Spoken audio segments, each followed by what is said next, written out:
Enthalpy. This is a measurement of the energy change of a system from one point to another. So think of our chemical reactants becoming products. In order to do that, there will be some change in energy, either an increase in energy or a decrease in energy. And enthalpy is the measurement of the change from one point to another. So we can express this energy change in a thermochemical equation. Essentially, it is just a chemical equation with an additional term in there, and it can be written afterwards, like this one, or within the equation. If it's written afterwards, we put delta H there, and we express what it is in some sort of energy term. Kilojoules is a very common unit to use for that. If it's written within the equation, we want to think of it as if it were a reactant or a product. So in this case, it is on the product side of the equation. So we are imagining that that energy is being produced by the reaction. If it were on the reactant side, we'd imagine it's going into the reaction. But here it is on the product side. So the energy is being produced by the reaction. It's being given off by the reaction. So anytime it is on the reactant side, that means energy is going in, and the equation itself, or the reaction itself, is an endothermic reaction. It's taking in energy. And if the energy is on the product side, that means it is an exothermic reaction. It is giving off energy. Always make sure that you put the energy term as a positive value when it is within the equation. If it's after the equation, you can write it as a negative or positive. But in chemistry, within our chemical reactions, every single term has to be a positive entity. So it's mathematics, you can move it to either side and change the sign of it. But in chemistry, we want it to be on a particular side that allows it to be a positive value. So if we wanted it as a negative value, we'd have to just move it to the other side and express it as a positive value. Always a positive value within the equation. If it's written afterwards, it can be positive or negative. We can also draw out the changes in energy. And so if you have an exothermic reaction, the reactants have a certain amount of potential energy, and then this is the bonds of the reactants and the movement of the electrons and the kinetic energy, all the energy summed up essentially. And then at the beginning of the reaction, they have a certain amount of energy. When they become the products, they'll have some other amount of energy. If they are going down in energy, they're releasing that energy. That's an exothermic reaction. If they are starting with some energy and they go to a higher level of energy, so they start with lower energy and they go up in energy, that's an endothermic reaction. They're absorbing energy from the surroundings around them. And we don't put time on the x-axis, we put progress, because not all of the reactants immediately become all of the products. And so when we have the reactants and the products on the same graph, it would be happening per system. Every time a reactant turns into a product, this is the energy term and change associated with that. But as the reaction progresses, we'll start with lots of reactants, and some of them will become products, and then more of them become products, and more and more and more, so it doesn't all happen at once. That's why we don't use time on the x-axis. We say instead the progress of the reaction. And this one is used quite often. It's called the standard molar enthalpy, and it is for a particular situation. And so this is generically written with the subscript x, but we would specify what that particular reaction happens to be. So for example, here we have water, and often we like to label things so we know specifically what we're talking about. And we're talking about the particular change that water is going through. And obviously you can do lots of different things with water. And so this particular one here would be the freezing of water. And so in order to do that particular process, we label it in a particular way, and you could write out the whole word freezing if you want. The not sign is talking about the standard conditions for it. So generally we have those at SATP, because if you change the pressure or the temperature, the energy associated with the change might be different. So stick with SATP values. And then this is the amount of energy change required to freeze water. And it should make sense that it is a negative value, because if you start with a liquid water and you go to a solid piece of water, you've got to remove energy out of that liquid in order to get it to become a solid. So the energy value goes down from the reactant to the product, not that this is a chemical reaction, but from the initial state to the final state. If you're dealing with more or less than 1 mole, we just apply the mole ratio. So the standard molar enthalpies will be given per mole of substance, and if you didn't want to know what it was for 1 mole, you want to know what it was for 2 moles, you just multiply by 2, or if you want to know what it was for half a mole, you divide by 2.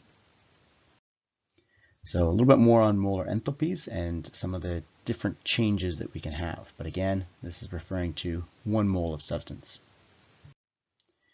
So molar enthalpy values will imply, when these values, you can get them out of a table, and they will imply several things. One is it has to be for a specific substance. If it's a different substance, the energy value would be different. It has to be for a specific change. So we've got a specific substance going through a specific change, and it is specifically 1 mole of substance. So you can look these values up in a table, and all 3 of these criteria would have to be either mentioned or implied in those values, because if you change the substance, or you do a different change with it, or you have a different amount of it, then the energy value would be different too. So let's go over a couple of changes that we can see, and we can look at just the labels that we use for those particular changes. So combustion, you can write, again, doesn't really matter what the label is, but we want to label it so we know what we're talking about. So delta H of combustion is going to be an exothermic, because we're starting off with, let's say, a piece of wood, and then we're burning it, and it is now going to have less energy. So it has gone down in energy value from its initial conditions to its final conditions. So it has a negative delta H value. It is an exothermic change. Vaporization, and again, we can write in brackets subscript afterwards, vaporization or vape, or some sort of indication that we're going through this particular change. And so think of the liquid water again within the teapot here, and then the gaseous water outside the teapot. So in order to do that change, we've got to give energy to the liquid water in order to turn it into a gas. So this is going to be an endothermic reaction. The liquid water starts out with less energy, and it ends up with more energy. So that's an endothermic reaction, and its value would be a positive enthalpy change. Solution, so this is essentially another common change that we go through in chemistry. This is basically just dissolving something. And so when you dissolve a salt, for example, or a particular crystal into water, it could be endothermic or it could be exothermic. So this one's not easy to say. It depends on the energy it takes to break those ions apart that are holding the crystal together, and the energy that gets released when the ions hydrate with the water molecules, or essentially get surrounded by those water molecules, because we're separating a force, and that's going to take energy. We're separating the ions away from each other, and then we are allowing another force to come together. The water and the ions are going to be attracted to each other.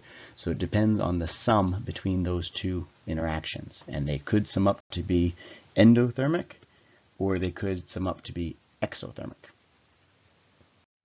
Here's a couple of examples. So if we look at the enthalpy of solution, kilojoules required per mole, depending on which salts you're dealing with, they have different values. And again, if it's a negative, that's going to be an exothermic reaction. It's going to be giving off more energy than it's taking in. It does take in some energy, but it gives off more.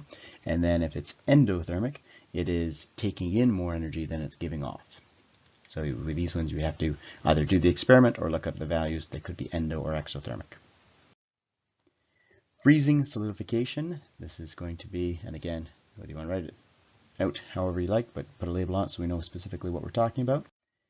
So freezing, again, you're taking liquid water, which has a certain amount of energy to it, and you are turning it into solid water. So this is going to be bringing the energy down, which is an exothermic reaction. That energy has to be taken from the water and released into the surroundings in order for the water to turn into a solid. Fusion, or the fancy word for melting, and again, depending, you could just label it melting if you want. So melting, again, we're taking a ice cube, it should probably be blue, an ice cube, and we are turning it into a liquid. So in order to do that, we're going to have to put in energy. So this is an endothermic reaction, have a positive delta H. And there is this enthalpy of formation as well, which is talking about if you If you make the substance from its elements, what's the energy involved in doing that? And we will be covering that more detail later on. So delta H is positive for endothermic changes and negative for exothermic changes. We can write it within the equation. So we mentioned this a little bit earlier. So this particular equation involves nitrogen and oxygen reacting to form nitrogen dioxide. And we can see that the energy term is written within the equation. Now, we can't put it over here as a negative 67.6, even though mathematically that would make sense because it's the same thing either side. In chemistry, we do not put negative terms in our chemical equations when we can avoid it. And so put it in as a positive term, and since energy is going in, it's going to be on the left-hand side. Again, we can write it afterwards. If it is an endothermic reaction, it is written as a reactant, as we see in this first example here. So think of it as the energy is going into the reaction to allow the reaction to take place. If it's a exothermic reaction, then it would be being produced and coming out of the reaction, and it would show up as a positive value on the product side. Make sure whatever side it's on, its side is going to be based on whether the reaction is endothermic or exothermic, but make sure you write it as a positive value.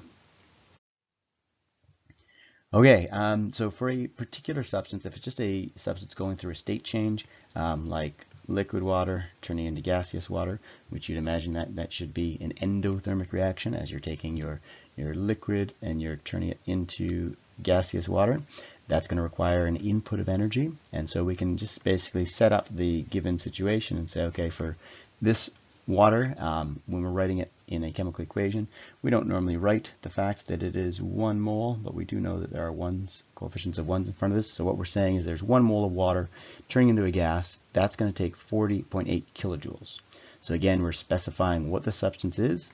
We're implying, if not specifically saying, that they were dealing with 1 mole, and we're saying it's going through a particular change. If we wanted to know what it was for 2 moles, then we would just apply our mole ratio. We know what it is for 1 mole, so 2 moles would be twice that amount. The equation for that essentially looks like this. And so whatever the particular change is, in this case, enthalpy of vaporization, if we multiply it by the number of moles that we're running through that change, then we'll get the particular enthalpy for the situation that we are talking about. So for example, we know that the enthalpy of vaporization here is 40.8 kilojoules for 1 mole. So if I wanted to know what it was for 2 moles, I'd say, okay, well, I can take my 2 moles and I can multiply by the 40.8 kilojoules, which is per mole, and I would end up with my 81.6 kilojoules because, oh, that's not a J, kilojoules, because the moles cancel out, and that leaves me with unit of kilojoules. And so for this particular situation, when I have 2 moles, then I would have to put in 81.6 kilojoules of energy to get 2 moles of water to vaporize. So again, given values will probably be per mole, and they may even say in there per mole, but again, take a look at the reaction. Are they talking about 1 mole? If they are, then you know it's per mole. It may or may not be written explicitly. It may be implied by the equation itself and the values within it. So the change in enthalpy for a particular situation can be calculated by taking the molar enthalpy values and applying the mole ratio to them, multiplying by the number of moles, and you'll have the particular enthalpy required for the given amount that you're using. So let's take a look at an equation where we have several things in here. So in this equation, we have a reaction and we have our enthalpy values. This says to do this reaction, we have to put in 822 kilojoules. Now, often people are confused. Is that 882 kilojoules? Is that per mole? Well, if we look at the situation, it kind of depends which part of the situation you're talking about. So to do this as written requires 882 kilojoules. And we are dealing with 1 mole of methane, 2 moles of oxygen, we make 2 moles of water, and we produce 1 mole of carbon dioxide. And so if you wanted to talk about a particular substance within that reaction, then you could refer to it in moles. But right now it's just talking about the entire reaction as written in the chemical equation. But if we were talking about methane, there is 1 mole of methane going through this reaction. So this is 882 kilojoules per mole if you're talking about the methane going through the reaction, because the reaction is written for 1 mole of methane. But if you wanted to talk about the oxygen, and I wanted to say, okay, well, if I ran oxygen through this reaction, what would be the enthalpy change for 1 mole of oxygen? And well, I'd have to do the math because right now it's for 2 moles. So if I wanted to say, okay, well, what would it take to run 1 mole of oxygen through this reaction? I'd have to take half the amount of energy, and because I'm using half the amount of oxygen than is written in the equation currently. So for methane, we could say that it is the molar enthalpy running through this reaction, which happens to be a combustion reaction, because that's the term written in the reaction. And the enthalpy value applies to the reaction as written. If I want to talk about the oxygen, what I could do is I could rewrite the equation. I could say, okay, well, let's talk about half a mole of methane, 1 mole of oxygen, 1 mole of water, and half a mole of carbon dioxide. And then I'd have to half this amount of energy as well. So it wouldn't be 882. I'd be dealing with half that amount instead. So you can write it however you want. Just make sure you realize that the enthalpy value is written based on the reaction itself. If you're going to change one of the terms in the reaction, make sure that also applies to the enthalpy value by using molar ratios. We can also factor in mass, because obviously when we're doing the actual labs with this, we're going to be weighing the stuff or measuring the volume of it, or an easy way to quantify this is with mass. And so all we do is we need to convert our mass into moles, and then we can apply our mole ratio. So for example, if we had 1 mole of water that we were melting, so we're going through from a solid to a liquid, so this is melting, fusion, it would require 6.03 kilojoules for 1 mole. So if I had exactly 1 mole of water, that's the amount of energy I would have to put into it. But this question is saying, okay, I don't have 1 mole, I've got 10 grams, so I've got to figure out how many moles that is and then apply that. So if I take my 10 grams, I multiply by my molar mass, I can cancel out my units of grams, and I'm in units of moles. So I don't have 1 mole, I have 0.55 moles. And then I can apply this, which is my energy term, because remember, this is per 1 mole of water. So I could, even though it's not written, I know this is referring to 1 mole of water because that's what the equation is talking about. And so I can say, okay, if I have 0.55 moles, 6.03 kilojoules would melt 1 mole. So I have to factor in that, and I can cancel out units of moles, basically apply, think of our equation we looked at earlier. This is our N value, and this is our particular delta H that we're talking about. So if you multiply our moles value by our particular delta H, we'll get our specific delta H for the situation that the question's asking for. And so to melt 10 grams of ice, it would require 3.35 kilojoules of energy.